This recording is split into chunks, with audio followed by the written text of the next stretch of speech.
Mustag magandang umaga sa ating lahat mga ka-okra farmers. So from Luzon, Visayas at Mindanao, pati sa abroad at sa ibang bansa, sa lahat nating mga followers, viewers, sharer at commentator, sa napakagandang umaga po.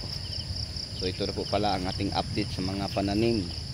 Ito ang ating kalamansi, ang ating okra, na isang bisis pa ito nadidiligan ng fertilizer.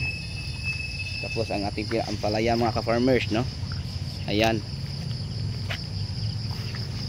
inulan tayo buong gabi hanggang umaga kaya may tubig sa ilalim.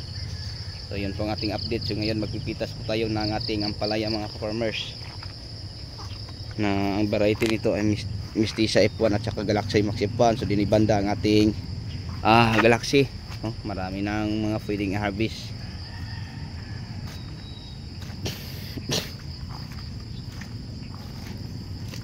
Yan, so pipitasan natin to ngayon mga ka-farmers.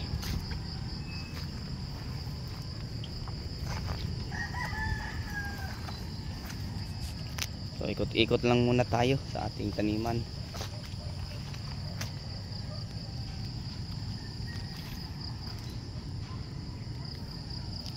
Para makahatid sa inyo ng update. Kasi napaka-ulan ngayon mga ka-farmers. Kaya nga sabi ko, mag-ingat tayo. Mahirap na pag magkasakit tayo. Wala nang mag-aalaga sa mga halaman na mga tanim natin. So yun lang mga ka-farmers, mga ka-viewers, ang may update at may i-share ko sa inyo sa umagang ito sa ating ampalaya. Ayan, so sana natin, no? Mamaya marami pa tayo din ng ma-harvest, hindi lang sa ating ampalaya, pati sa ating taling. Mag-update na po tayo. So napakaganda na po silang tingnan mga ka-farmers, oh. Nakakatuwa.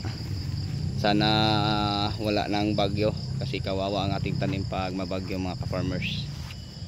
Ayan, oh, ang ipapasilip ko po sa inyo. Okay, so yun lang siguro, no, ang may update at may share ko po sa inyo sa umagang ito. Hanggang dito na lang. Maraming salamat mga ka-farmers, mga ka-viewers. Thank you po. Bye bye.